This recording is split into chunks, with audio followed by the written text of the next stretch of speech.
Hello good morning welcome to our channel. మొత్తం drama అంతా బట్టబయలైందండి. Drama మొత్తం దేనికోసం చేస్తున్నారు, ఎందుకోసం చేస్తున్నారు అన్న విషయం అరటి పండు తొక్క ఒలిచినట్లు బట్ట బయలైపోయింది. నాకు చాలా కోపం ఉంది. నా ఫ్రస్ట్రేషన్ పీక్స్కి వెళ్ళిందండి. కానీ మొదలుపెట్టే ముందు ఒక డిస్క్లైమర్ అండి. మళ్ళీ నేను ఒకటే చెప్తున్నాను, మార్క్ శంకర్ అనే అబ్బాయికి అంటే పవన్ కళ్యాణ్ గారి కుమారుడికి ఏమీ అపాయం లేదు అని తెలిసిన తర్వాత మనం అందరం సంతోషపడ్డాం, ఆనందపడ్డాం.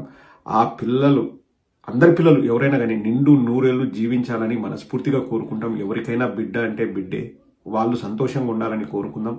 అండ్ ఆ బిడ్డ ప్రాణాలతో సురక్షితంగా బయటపడ్డారని చెప్పేసి మొత్తం తెలుగు వాళ్ళందరూ కూడా ఎంతో సంతోషంగా రిలీఫ్ ఫీల్ అయ్యారు. పవన్ కళ్యాణ్ సతీమణి వారు వెళ్లి తలనీలాలు సమర్పించినప్పుడు మనం అందరం కూడా హర్షించాము. అది పూర్తిగా వ్యక్తిగత విషయం అని చెప్పేసి అక్కడి వరకే పెట్టాలని మనం కూడా అందరినీ రిక్వెస్ట్ చేశాం. 2 రోజుల క్రితం మీకు గుర్తుంటే నేను వీడియో చేశాను. వీడియోలో అంటే ఆ థంబ్నెయిల్లో కానీ హెడ్డింగ్లో కానీ ఏం పెట్టానో ఒకసారి మీరు మళ్ళీ కావాలంటే ఆ వీడియో మొత్తం చూడండి. నేను ఏం పెట్టానో ఒకసారి చదువుతాను చూడండి. గుండు చేసుకోవడం పూర్తిగా వ్యక్తిగతం, దయచేసి స్పందించకండి. వ్యక్తిగత విషయాల గురించి మనకు అనవసరం. దయచేసి పీకే కుటుంబ సభ్యుల గురించి మాట్లాడకండి. నేను కనీసం అన్నా లెజినోవా గారి పేరును కూడా నేను ప్రస్తావించలేదు. అంత గౌరవిస్తాం మనం మహిళల్ని, ఎవరినైనా కానీ. కనీసం అంటే వారి ఫోటోను పెట్టలేదు, వారి పేరు కూడా నేను ప్రస్తావించలేదు హెడ్డింగ్లో కానీ థంబ్నెయిల్లో కానీ. ఈ వీడియో చేసేటప్పుడు కూడా నేను చెప్తున్నాను, నాకు పవన్ కళ్యాణ్ గారి కుటుంబ సభ్యులైనా, జగన్మోహన్ రెడ్డి గారి కుటుంబ సభ్యులైనా, చంద్రబాబు నాయుడు గారి కుటుంబ సభ్యులైనా నాకు అంటే గౌరవం ఇచ్చే దాంట్లో అందరూ సమానమే. ఎవరిని మనం తక్కువ చేసి చూడాల్సిన అవసరం లేదు. వాళ్ళ మన ప్రత్యర్థులు కాబట్టి మనం ఏదో వాళ్ళని తక్కువ చేసి మన వాళ్ళైతే మనం భుజానికి ఎత్తుకోవాల్సిన అవసరం లేదు. ఏది గౌరవం వరకు అందరూ సమానమే. మనం కావాలంటే మన వాళ్ళకు మనం హ్యాపీ బర్త్డేలు చెప్పుకుంటాం, మనం శుభాకాంక్షలు చెప్పుకుంటాం. మనము మన వాళ్ళు ఏదైనా సాధించినప్పుడు మనం ఇంకా ఎక్కువ ఫీల్ అవుతాం. ఇప్పుడు జగన్మోహన్ రెడ్డి గారి చిన్నమ్మాయి గ్రాడ్యుయేషన్ లండన్లో జరిగినప్పుడు నేను చాలా ఎక్కువ హ్యాపీగా ఫీల్ అయ్యాను. ఎందుకంటే మాకు వాళ్ళు క్లోజ్ కాబట్టి, అంటే ఏది మేము వాళ్ళ పార్టీ మెంబర్స్, మా అన్న వాళ్ళ పిల్లలు కాబట్టి మేము ఎక్కువ హ్యాపీగా ఫీల్ అయ్యాం. సో మేము ఎక్కువ రెస్పాండ్ అవుతాం. సో అలా వాళ్ళు అన్నా లెజినోవా గారు తిరుమలకి వెళ్ళి గుండు చేయించుకున్నప్పుడు వాళ్ళ పార్టీ వాళ్ళు రెస్పాండ్ అయితే అందులో అర్థం ఉంది. మనం ఎక్కడా కూడా మాట్లాడాల్సిన అవసరం లేదు. వాళ్ళు ఎంతైనా రెస్పాండ్ అవ్వనివ్వండి. ఒకవేళ ఇంకా రాజకీయాలకు కూడా దాన్ని వాడాలనుకుంటే వాళ్ళ ఇష్టము, మనం రెస్పాండ్ అవ్వాల్సిన అవసరం లేదని నేను చెప్పాను. ఇప్పటికీ నేను అదే మాట కట్టుబడి ఉన్నా. కానీ ఈ రోజు వాళ్ళు చేసింది చూస్తే మాత్రం అండి, ఇన్ని రోజులు నేను మళ్ళీ చెప్తానండి, అన్నా లెజినోవా గారు చేసింది కాదు, వీళ్ళు చేసింది పక్క డ్రామా, సింపతి కోసం, పబ్లిసిటీ కోసం, పొలిటికల్ గెయిన్స్ కోసం చేశారని ఖచ్చితంగా ఎవరికైనా అనిపిస్తుందండి. ఏంటండి, ఎయిర్పోర్ట్లో దిగినప్పుడు ఒక ఫోటో, తిరుమల కొండ కింద ఒక ఫోటో, కొండ పైకి వెళ్ళిన తర్వాత ఒక ఫోటో, గుండు గీయించుకోవడానికి కూర్చున్నప్పుడు ఒక ఫోటో, వీడియో కూడా, మళ్ళీ గుండు గీసిన తర్వాత దేవుడి పక్కన ఒక ఫోటో, అన్నం పెట్టేటప్పుడు ఒక ఫోటో, అన్నం తినేటప్పుడు ఒక ఫోటో, గ్లాసు పైకెత్తినప్పుడు ఒక ఫోటో, ప్లేటు పైకెత్తినప్పుడు ఒక ఫోటో, అక్కడ డొనేషన్స్ ఇచ్చినప్పుడు ఒక ఫోటో, ఇన్ని ఫోటోలు ప్రతి నిమిషం డిక్లరేషన్ ఇచ్చేటప్పుడు ఒక ఫోటో. అవి కూడా అఫీషియల్ వాళ్ళ జనసేన పార్టీ పేజీలో. అది జనసేన పార్టీ పేజ్ ఉండేది ఒక రాజకీయ పార్టీ పేజ్. అది పోనీ పవన్ కళ్యాణ్ సొంత ట్విట్టర్ అకౌంట్లో పెట్టి అది వేరే అర్థం ఉంటుంది, ఎందుకంటే నా భార్య ఫోటోలు నేను పెట్టుకుంటాను. కానీ జనసేన పార్టీ అనే ఒక పొలిటికల్ పార్టీ దాంట్లో ఇంకా అన్ని ఫోటోలు సరే పెట్టుకున్నారు, పెట్టుకోండి. మేము ఎక్కడా కూడా కాదనలేదు, మేము ఎక్కడా కూడా అభ్యంతరం చెప్పలేదు. మా ఇంటెన్షన్ ఒకటే, చిన్నపిల్లోడికి ఏం కాలేదు, వాళ్ళమ్మ ప్రేమతో వాళ్ళమ్మ చేసింది, అంతవరకు ఓకే. కానీ ఇప్పుడు ఒక ఫోటో చూపించి, నేను వీడియో కూడా చూపించాలని నాకు ఇష్టం లేదు, ఆ వీడియో కూడా మన దగ్గర ఉంది, వాళ్ళు పెట్టి డిలీట్ చేసిన వీడియో. కానీ ఒక ఫోటో చూపిస్తాను చూడండి. arrogance versus belief, breaking traditions versus honouring faith అని చెప్పేసి ఒక వీడియో రిలీజ్ చేస్తారు. arrogance అంట, బిలీఫ్ అంట, బ్రేకింగ్ ట్రెడిషన్స్ అంట, ఆనరింగ్ ఫెయిత్ అంట. ఇక్కడ నేను ఒక్కటే ప్రశ్న అడుగుతానండి, అసలు జగన్మోహన్ రెడ్డి గారికి, అన్నా లెజినోవా గారికి ఏ విషయంలో మనం పోలిక పెట్టాలండి? దేవుడిపైన భక్తి, దేవుడి దగ్గరికి వెళ్ళి దర్శనం చేసుకునేది, ఆ విషయంలో మనం పోలిక పెట్టాలా? అసలు అన్నా లెజినోవా గారికి జగన్మోహన్ రెడ్డి గారికి అసలు పోలిక ఏంటండి? జగన్మోహన్ రెడ్డి గారు మాజీ ముఖ్యమంత్రి వర్యులు, రాజకీయ నాయకులు. అన్నా లెజినోవా గారు ఏంటి? రాజకీయ నాయకుడితో పోల్చినా, సినిమా యాక్టర్తో పోల్చినా, క్రికెటర్తో పోల్చినా అందులో అర్థం పర్థం ఉంటుంది. కానీ రాజకీయాల్లో ఉన్న జగన్మోహన్ రెడ్డి గారిని రాజకీయాలకు సంబంధం లేని అన్నా లెజినోవా గారితో పోల్చడము, అది కూడా జనసేన పార్టీ అఫీషియల్ ట్విట్టర్ పేజీలో పెట్టడం దేనికి సంకేతం అండి? దేవుణ్ణి వాడుకోవడం కదా? దేవుణ్ణి రాజకీయాల కోసం వాడుకోవడం కదా? ఇప్పుడు వెంకటేశ్వర స్వామి దగ్గరికి కొన్ని లక్షల మంది భక్తులు వెళ్తారు. స్వామి దృష్టిలో అందరూ సమానమే.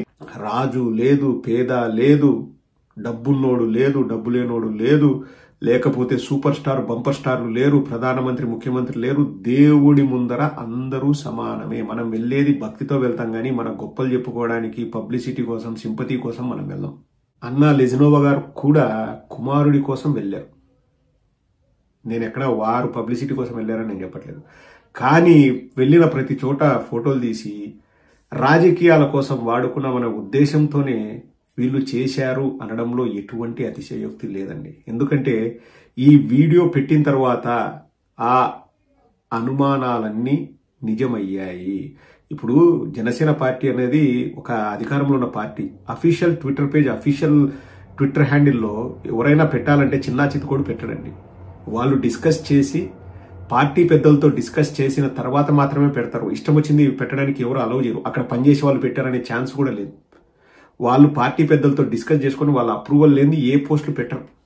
అండ్ ఈ వీడియో చేయడానికి, ఈ వీడియో ఏమి ఒక 2 నిమిషాల్లోనూ 3 నిమిషాల్లో తయారు చేసేది కాదండి. ఏదో జగన్మోహన్ రెడ్డి గారు ఇంతకుముందు మాట్లాడింది, కొడాలి నాని గారు మాట్లాడింది, వాళ్ళు మాట్లాడింది, వీళ్ళు మాట్లాడింది, అవన్నీ చేసి కట్ చేసి ఒక వీడియో లాగా, అన్నా లెజినోవా గారి తిరుమల పర్యటన ఒక వీడియో లాగా చేసి 2 పెట్టి, ఒకటేమో ఆరోగెన్స్ అంట, అంటే ఒకరు బలుపు, ఇంకొకరికి విశ్వాసం అంట.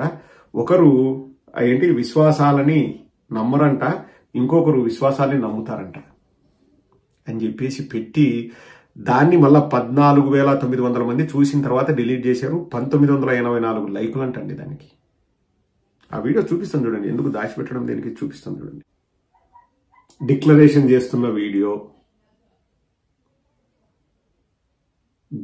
గుండు గీకుతున్న వీడియో కూడా పెట్టాలా అండి?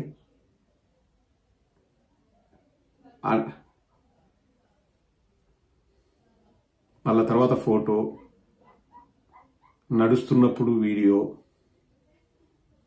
గుడి లోపల వీడియో, బయట నుంచి పూజ చేస్తున్నప్పుడు వీడియో, హారతి ఇచ్చినప్పుడు వీడియో, డొనేషన్ ఇచ్చిన దాని గురించి వీడియో, భోజనం పెట్టేటప్పుడు వీడియో, తినేటప్పుడు వీడియో.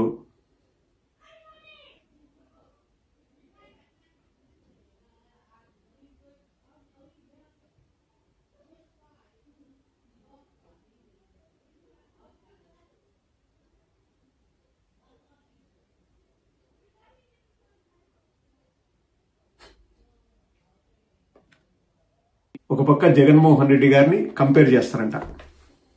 ఇది అంతా కూడా అండి, నేను చెప్తున్నాను, పబ్లిసిటీ కోసం, సింపతి కోసం, పొలిటికల్ గెయిన్స్ కోసం ఎందుకు చేశారంటే, వీళ్ళు ఫస్టే ఆ ఫోటోలు పెట్టినప్పుడు ఎవరైనా వైఎస్ఆర్ కాంగ్రెస్ పార్టీ వాళ్ళు రెస్పాండ్ అయ్యి ఏదైనా చేస్తే దాన్ని పొలిటికల్ మైలేజ్ కోసం వాడుకుందాము, మా ఇంట్లో ఆడవాళ్ళని తిట్టారు, ఆడవాళ్ళని కామెంట్ చేశారని చెప్పేసి వాళ్ళ మీద నెగిటివ్ ప్రచారం చేసి, హిందూ ఓట్లు, హిందూ ఇది, హిందూ అది అని చెప్పేసి ఏదో ఒకటి పొలిటికల్ గెయిన్స్ పొందుదాము అని చెప్పేసి పెట్టారు. కానీ వైఎస్ఆర్ కాంగ్రెస్ పార్టీ వాళ్ళు ఎవ్వరూ ఏమీ మాట్లాడలేదు. మేము కూడా చెప్పాము, వద్దు, వాళ్ళు వాళ్ళ నమ్మకం కోసం వాళ్ళు వెళ్తున్నారు, వాళ్ళ నమ్మకాన్ని మనం గౌరవిద్దాం, వాళ్ళ విశ్వాసాన్ని గౌరవిద్దాం.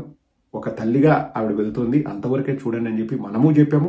మా వాళ్ళు ఎవరు కూడా రెస్పాండ్ అవ్వలేదు. 2 రోజుల నుంచి 3 రోజుల నుంచి చూశారు. మనం ఇంతగా దీన్ని పబ్లిసిటీ ఇస్తున్నాము, ఇన్ని ఫోటోలు బయట పెడుతున్నాము, ఇంతగా మనం పొలిటికల్ గెయిన్స్ పొందాలని చూస్తే, రాజకీయ లాభాలు పొందాలని చూస్తే ఏమీ మైలేజ్ రావట్లేదు. ఇప్పుడు మైలేజ్ ఎప్పుడు వస్తుంది? అవతల వాడు కామెంట్ చేస్తే అక్కడి నుంచి సింపతి వస్తుంది. సింపతి రావట్లేదు, మైలేజ్ రావట్లేదు, ఏం చేయాలా అని చెప్పి కూర్చొని మాట్లాడి, ఇప్పుడు జగన్మోహన్ రెడ్డి గారికి, అన్నా లెజినోవా గారికి పోలికలు పెట్టేసి మనం వీడియోలు చేద్దాం, వాళ్ళను రెచ్చగొడదాం అని ఒక ప్లాన్ వేసి ఇది రిలీజ్ చేశారు. సో మీకు అర్థమవుతుందండి, 3-4 రోజుల నుంచి ఎందుకు వాళ్ళు అదే పనిగా దేవుణ్ణి రాజకీయాల కోసం వాడడము సమంజసమా అండి? మిమ్మల్ని అడుగుతున్నా, దేవుడిని రాజకీయాల కోసం ఎవరు వాడుతున్నారు చెప్పండి? నీకు ఎక్కువ విశ్వాసం ఉందా, నాకు ఎక్కువ విశ్వాసం ఉందా, నీకు ఎక్కువ భక్తి ఉందా, నాకు ఎక్కువ భక్తి ఉందా అంటే ఇంక అంతకంటే దరిద్రం ఇంకోటి ఉంటుందా అండి? ఎవరి విశ్వాసాలు, ఎవరి నమ్మకాలు, ఎవరి భక్తి వాళ్ళకు ఉంటుంది. దాన్ని మళ్ళా రాజకీయ ఒక ట్విట్టర్ అకౌంట్లో పెట్టడం ఎంతవరకు సమంజసం? ఇది అండి వీళ్ళ బుద్ధులు ఇవి. దేవుణ్ణి రాజకీయాల కోసం వాడుకోవడం దారుణం, దారుణం, దారుణం. Janasena using God for dirty politics. Janasena using God for dirty politics. నేను ముగించే ముందు ఇంకొకరి గురించి నేను కామెంట్ చేయనండి. నా విషయం వరకు నేను చెప్పి ముగిస్తాను. నేను హిందువుని అని చెప్పుకోవడానికి నేను గర్వపడతాను. నేను చిన్నప్పటి నుంచి నేను నమ్మిన దేవుడు మా హిందూ దేవుడు. నాకు అందులో ఎటువంటి ఇది లేదు. నేను క్రిస్టియన్ స్కూల్లో చదివాను, సెయింట్ యాన్ స్కూల్లో చదివాను. ఎక్కడ కూడా ఎవరు కూడా నన్ను మతం మార్చుకోమని కానీ లేకపోతే మా దేవుడు గొప్ప మీ దేవుడు తక్కువ అని ఎక్కడ చెప్పలేదు. మేము అక్కడ చదువుకున్నాం. చాలా మంది ఇప్పటికీ Saint Ann, Saint Peter's, Saint Augustine అట్లా స్కూల్స్లో చదువుతూ ఉంటాం. అది చదువు వేరు, భక్తి ఇది వేరు. తరువాత నేను ఈ దేశంకి వచ్చి దాదాపు చాలా సంవత్సరాలు అయింది. నేను చూసే పేషెంట్స్లో 95% మంది క్రైస్తవులే ఉంటారు. ఎందుకంటే ఇక్కడ ప్రిడామినెంట్గా వాళ్ళే ఉంటారు. కానీ నాకేదైనా ఆపద వచ్చినా, నాకేదైనా ఇబ్బంది వచ్చినా, నాకేదైనా దెబ్బ తగిలినా, లేకపోతే నాకేదైనా అనుకోని కష్టం వచ్చినా నేను స్వామి వెంకటేశ్వర స్వామి నన్ను కాపాడు స్వామి అంట. ఈశ్వర పరమేశ్వర అనుకుంటాను. నా ఇష్టదైవం వెంకటేశ్వర స్వామి. నా దైవాన్ని నేను కొలుస్తాను. నాకు ఏదైనా జరిగితే స్వామి నీ గుడికి వచ్చి మొక్కు తీర్చుకుంటాను అని నేను అంటాను. నాకు కష్టం వస్తే నేను అంటే మళ్ళీ చెప్తున్నాను కదండి, వేరే వాళ్ళు తక్కువ, వేరే దేవతలు తక్కువ అని కాదు. నేను టక్కున జీసస్ నన్ను కాపాడు, లేకపోతే అల్లా నన్ను కాపాడు, లేకపోతే ఇంకొక దేవుడా నన్ను కాపాడని నేను అడగను. ఎందుకంటే నా విశ్వాసం, నేను హిందువుని కాబట్టి నా మత విశ్వాసం అది. నేను నా దేవుడినే నేను మొక్కుతాను. నేను ఎప్పుడు వేరే దేవుళ్ళని, ఇప్పుడు నేను ఈ కంట్రీలో ఉన్నాను కదా, లేకపోతే నేను ఎక్కువ మాట్లాడేది వాళ్ళతోనే కదా, కాబట్టి జీసస్ దేవుడా నన్ను కాపాడు అని నేను టక్కున అనలేను. అది నాకు రాదు. అది రాదు. అది నాకే కాదు, ఎవరికి కూడా అది కలగదు. ఇప్పుడు నా దేవుడిని నేను ప్రార్థిస్తాను. ఇంకా అంతవరకు నేను చెప్పి ముగిస్తాను. ఇది నా వ్యక్తిగత అభిప్రాయం. ఇంకా ఎవరు దేని గురించి ఏం చేస్తుంది ఇంకా ఆ తర్వాత మీ ఊహకే వదిలేస్తాను. నేను హిందువుని. నాకు ఏదైనా ఆపద వచ్చినప్పుడు, కష్టం వచ్చినప్పుడు నేను వెంకటేశ్వర స్వామినో, లేకపోతే ఈశ్వరుడినో, వినాయకుడినో, ఇట్లా నా దేవుళ్ళను నేను తలుచుకుంటా. నేను ఎప్పుడు కూడా అంటే ఇతర దేవుళ్ళని నేను తలుచుకోలేదు. అంటే తక్కువ రాదు.